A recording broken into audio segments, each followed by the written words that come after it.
Hello friends, ഇന്നത്തെ ഒരു recipe വീഡിയോയിലേക്ക് എല്ലാവർക്കും സ്വാഗതം. ഇന്ന് ഞാൻ കാണിക്കാൻ പോകുന്നത് ക്യാരറ്റ് ഹൽവയാണ്. ഇത് നോർത്ത് ഇന്ത്യൻ സ്പെഷ്യൽ ഡിഷാണ് ഇത്.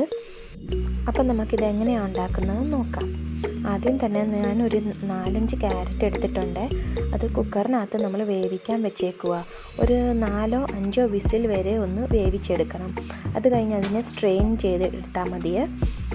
പിന്നെ നമുക്ക് ഒരു കുക്കറിൽ തന്നെ അല്ലെങ്കിൽ ഒരു നല്ലൊരു വലിയ ചെരുവം ഉരുളി കിട്ടത്തില്ല, അതിനകത്ത് നമുക്ക് ഒരു ബട്ടർ ഇടണം. ബട്ടറോ നെയ്യോ നമുക്ക് എന്ത് വേണമെങ്കിലും ചേർക്കാൻ പറ്റുമേ.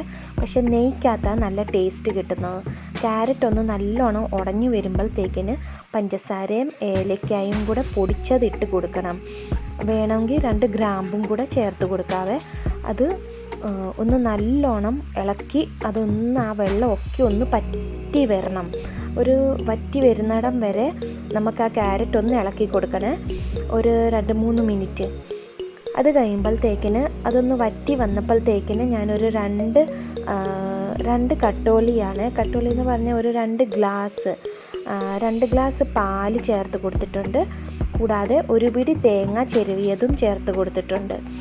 തേങ്ങ ഇടുമ്പോഴത്തേക്കിന് ക്യാരറ്റ് ഹൽവയ്ക്ക് നല്ലൊരു ടേസ്റ്റാണ് കിട്ടുന്നത്. നിങ്ങളൊന്ന് ട്രൈ ചെയ്ത് നോക്കണം.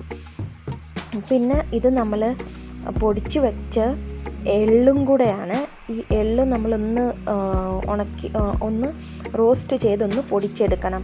അതും കൂടെ ചേർത്ത് കൊടുത്തിട്ട് ഇത് നല്ലോണം ഒന്ന് വറ്റിച്ച് കിട്ടണം. നമുക്ക് പാലും പഞ്ചസാരയും ഒക്കെ ഒന്ന് വറ്റിച്ച് കിട്ടണം.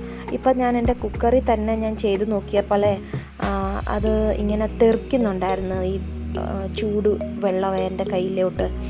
അപ്പം ഞാനത് ഒരു വലിയൊരു ചീനച്ചട്ടിയിലേക്ക് അത് മാറ്റിയേ. നിങ്ങൾക്കും ഇങ്ങനെ ഒരു വലിയ ഉരുളിക്കകത്തെ ഹലുവ ഉണ്ടാക്കാവുള്ള. ഇത് നമ്മളിങ്ങനെ ഓപ്പൺ വെസലായിട്ട് കിട്ടുമ്പോൾ പെട്ടെന്ന് അത് വറ്റി കിട്ടും. പിന്നെ കൂടാതെ നല്ല ഒരു ടേസ്റ്റി ആയിട്ടും കിട്ടും ഹലുവ. അപ്പം നമ്മളുടെ ഹലുവ റെഡി ആയിട്ടുണ്ട്. ഈ സൈഡിൽ നിന്നൊക്കെ നെയ്യൊക്കെ ഇങ്ങനെ വെളിയിൽ കാണാൻ തുടങ്ങിയിട്ടുണ്ട്. അപ്പോൾ അടിപൊളി ഒരു ഹലുവ റെഡിയായി കിട്ടിയിട്ടുണ്ട്. ഇത് നമുക്ക് ചൂടോടെയും സെർവ് ചെയ്യാം. ഒരു വീക്ക് നമുക്ക് ഫ്രിഡ്ജിനകത്ത് വെച്ചിട്ടും ഇത് സെർവ് ചെയ്യാൻ പറ്റുമേ.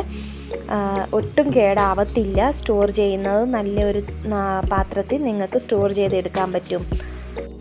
കുട്ടികൾക്കൊക്കെ ഇത് ഇഷ്ടപ്പെടുക. ചോറൊക്കെ ഉണ്ട് കഴിയുമ്പോഴത്തേക്കിന് നിങ്ങൾക്ക് ഇച്ചിരി ക്യാരറ്റ് ഹൽവ ഹെൽത്തി ആയിട്ടുള്ള ഹൽവയും നിങ്ങൾക്ക് കൊടുക്കാൻ പറ്റും. കൂടാതെ നട്ട്സും ചേർക്കാൻ പറ്റും.